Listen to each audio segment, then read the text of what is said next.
দুই নম্বরে কোরআনের বরকত, এক নম্বরে মায়ের দোয়া। কেমনে বলে, আমি যখন ছোট ছিলাম, মাত্র 9 বছর বয়সে আমার বাবা আমারে মাদ্রাসায় ভর্তি করছে। আমার কণ্ঠটা চিকন কণ্ঠ, মায়াবী কণ্ঠ।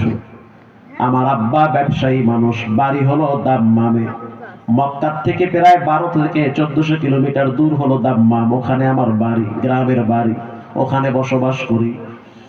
আমার আব্বা সিদ্ধান্ত নিল, যেহেতু আমার অনেকগুলো ছেলে মেয়ে, ছোট ছেলে এর নাম রাখছে আব্দুর রহমান। আল্লাহর কাছে সবচেয়ে দামি দুইটা নাম, একটা হলো আব্দুর রহমান আর একটা হলো আব্দুল্লাহ।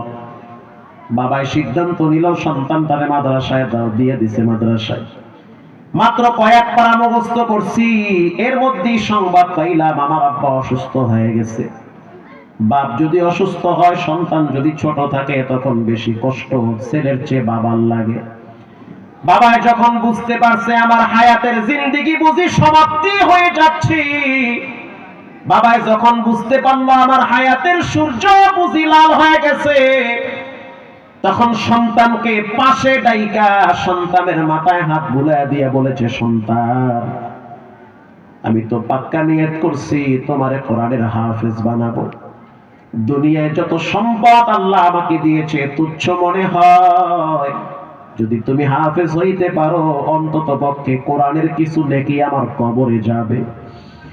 বাবার অনেক বড় আশা, বাবাই মারা গেল। আব্দুর রহমান সুদাইসি বলতে আছে, কিছুদিন পর আমি 30 পারা কোরআন মুখস্থ করলাম। শুধু মুখস্থ করি নাই, এক দাঁড়ানে একদিনে 30 পারা আমি শোনায়া দিছি। এটা বাজেও নাই, পেঁচও লাগে নাই। ব্রেন কাঁচা, গুনার কোনো আলামত নাই। যেই কলবে গুনাহ থাকে না, সেই কলবে মাওলার মারিফতের নূর থাকে। গুনাহমুক্ত কলব, বাচ্চা মানুষ পাপ করে না, মোবাইলের গুনাহ নাই, টিকটকের গুনাহ নাই, পাবজি ফ্রি ফায়ারের কোনো পাপ নাই, ফ্রেশ অন্তর। মুখস্থ হয়ে গেল, মা সিদ্ধান্ত নিল ছেলেটারে নিয়ে উমরায় যাব, আল্লাহর ঘরে গিয়া দোয়া কবুল করায় আনি। আমার মায়ের একটা অভ্যাস, আমি ছোটবেলায় যখন খুব দুষ্টামি করতাম, সাধারণত যারা ব্রেনিয়ান এরা বেশি দুষ্ট হয়। কি? হ্যাঁ, ঠিক কথা। বেশি ব্রেন, বেশি দুষ্ট। সারাদিন পড়ে না, আধা ঘন্টা বইরা একসাথে আধা পারা মুখস্থ শুনায় দেয়। এমন ছাত্রর লাগে আমরাও পড়ছি। সারাদিন ঠেলি, এক পৃষ্ঠা হইতে চায় না, পড়া দিতে গেলে পিঠা খাই 3টা। আর লগের দায় দেখি বইয়া বইয়া পায়ের মধ্যে দড়ি বাঁধে, এরপরে দেখি পোকার পায়ের ভিতরে সুতলি বাঁধে। কি হুজুর, ঠিক না? এই কাম ঘটে। হুজুরে ডাক্তার পড়া নিয়ে আসবো, তোরে বাটাম ফাটা দিব। ছাত্র চিন্তা করে, যা আছে কপালে দে, বিসমিল্লাহ কয়ে স্টার্ট। পুরো আধা পারা শোনা, একটা পেঁচও লাগে না, হুজুর কিছুই কইতে পারে না। আল্লাহ আকবার বলেন। বাইতুল্লাহর ইমাম আব্দুর রহমান সুদাইসি সাহেব বলেন, যখন আমি দুষ্টামি করতাম, তখন আমার মা বলতো, আল্লাহ তোরে বাইতুল্লাহর ইমাম বানায় দিক। এ হলো বরদোয়া। এটা কি বরদোয়া না দোয়া? এলাকার মা বোনেরা, বাচ্চা যখন দুষ্টামি করে, বরদোয়ার বদলে দোয়া করবে। আমার মা জিদ কইরা বলতো, এত মানুষ মক্কায় যায়, তোরে আল্লাহ মক্কার ইমাম বানায় দিক। জিদের ঠেলায় কইতো, রাগ কইরা কইতো, যদি কইতো এত মানুষ হাত পা ভুল হয়, তুই মাকা না জানি বে হয়ে যাইতো আমি। এজন্য আমার মা এই দোয়াটা করত।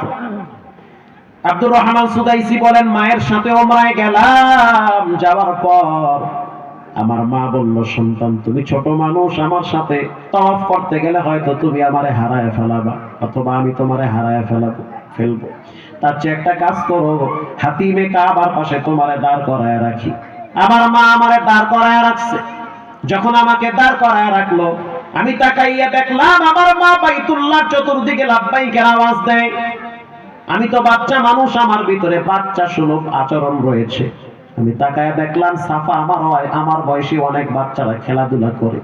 মায়ের কথা ভুইলা গেছি, আমি দৌড় মাইরা সাফা আমার বাচ্চাদের সাথে খেলাধুলা শুরু করলাম। এদিকে মায়ের তাওয়াফ শেষ হয়ে গেল। হাতিমে কাবার পাশে এসে দেখলো আমি নাই। মা তখন কষ্ট পাইল, বুঝি হারায় গেছি আমি।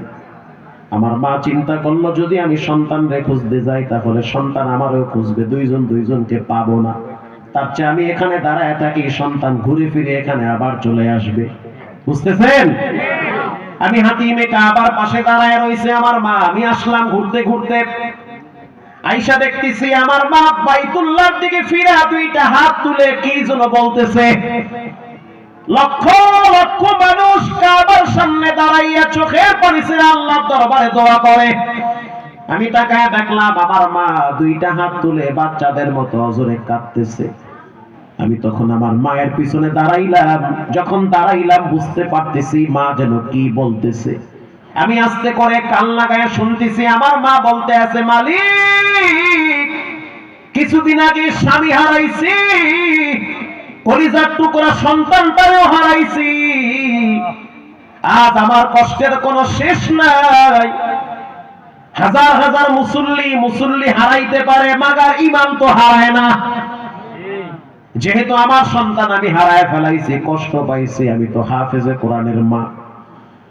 ও মালিক, আমি তো নিয়ত করছি যে আমার সন্তানটারে হাফেজ বানাবো, হাফেজ তো হয়ে গেছে, ওর বাবার আশা পূরণ হয়ে গেছে। এখন যেহেতু সন্তান হারাইছি, তার চাইতে তুমি আমার আব্দুর রহমানকে কাবার ইমাম বানায় দাও। ইমাম হইলে তো আর হারায়া যাবে না। আরে মা তো মাই, কত নে দোয়া করে, মায়ের আবেগ মাখা কণ্ঠে দোয়া করতে আছে, আল্লাহ তুমি আমার সন্তানটারে কাবার ইমাম বানায় দাও। আব্দুর রহমান সুদাইসি সাহেব কথা বলতেছে, আর তাকায় দেখলাম তার চোখের পানি বায়া বায়া, দাড়ি ভিজে, জামা ভিজে, আর বলে পৃথিবীর মানুষ যদি ইজ্জত আর সম্মান চাও, মায়ের কাছে বেশি বেশি দোয়া নাও। তোমার সম্মানের পাত্র হলো তোমার মা। যার মা বাবা বেঁচে নাই, ঘরের দরওয়াজায় গিয়ে দেখবেন ডাক দিলে কেউ আর সাড়া দিবে না। যতদিন মা ছিল ডাক দিছেন, একবার দেওয়ার সাথে সাথে দরজা খুইলা বলতো, বাজান তুই বুঝি কিছু খাও নাই, তোর চেহারা শুকায় গেছে, বুঝছি, গোসল কর, খাবার খা, তুই বুঝি ঔষধ খাও নাই। এই কথাগুলা মায়ের সবচেয়ে বেশি বলতো। যার আব্বা নাই সে বুঝে মাথার উপরে ছায়া নাই, যার আব্বা আম্মা দুনিয়াতে নাই সে বুঝে মা বাবার কি মায়া। কত মাদ্রাসায় গিয়ে দেখি ছোট ছোট বাচ্চারা মা বাবা হারা এতিম হয়ে যায়। এমন মাদ্রাসায় দেখছি ফজরের টাইমে মসজিদের কোনায় ছোট মানুষ, বাচ্চা মানুষ গুনগুনায় একা একা কাঁদে, চোখের পানিতে কোরআনের পৃষ্ঠা ভিজতেছে। কেন কাঁদো বলে, চাচাই মাদ্রাসায় দিয়ে গেছে, বাপ যদি থাকতো তাহলে বছরে একবার হইল খবর নিত। এজন্য চাচাই রাইখা গেছে, খবরও নেয় না। কত ঈদ আইলো আর গেল, একটা বারের জন্য উকি মেরেও দেখে না যে আমার সন্তানটা কেমন আছে। ও এতিমরা আজকে চোখের পানি চাইরা মাওলা তোমারে কান্দো, বলো আল্লাহ আব্বা আম্মা হারাইছি, কবরে শাস্তি দিও না রে মালিক। কবরের আযাব বড় কঠিন, দুই পাশের চাপ আমার মায়ে সহ্য করতে পারবে না, দুই পাশের মাটির আঘাত আমার আব্বাই সহ্য করতে পারবে না। রাসূল বলেছেন, ক্বালা হুমা জান্নাতুকা ওয়া নারুকা, মা বাবা জান্নাত, মা বাবা তোমার জন্য জাহান্নাম। যার আব্বা আম্মা বুড়া বুড়ি হয়ে গেছে, ভাষা নষ্ট হয়ে গেছে, কণ্ঠের আওয়াজ ছোট হয়ে গেছে, চামড়া গেছে একেবারে দুর্বল হইয়া, ওই বুড়া বাবার পাশে বৈশা দোয়া নাও, জীবনে অনেক দামি হইতে পারবা। ওই মায়ের পাশে বৈশা একটু বলো, মা মাথায় হাতটা বুলা দেন। মায়ের দোয়া বৃথা যাইতে পারে না, মায়ের দোয়া কখনোই নষ্ট হয় না।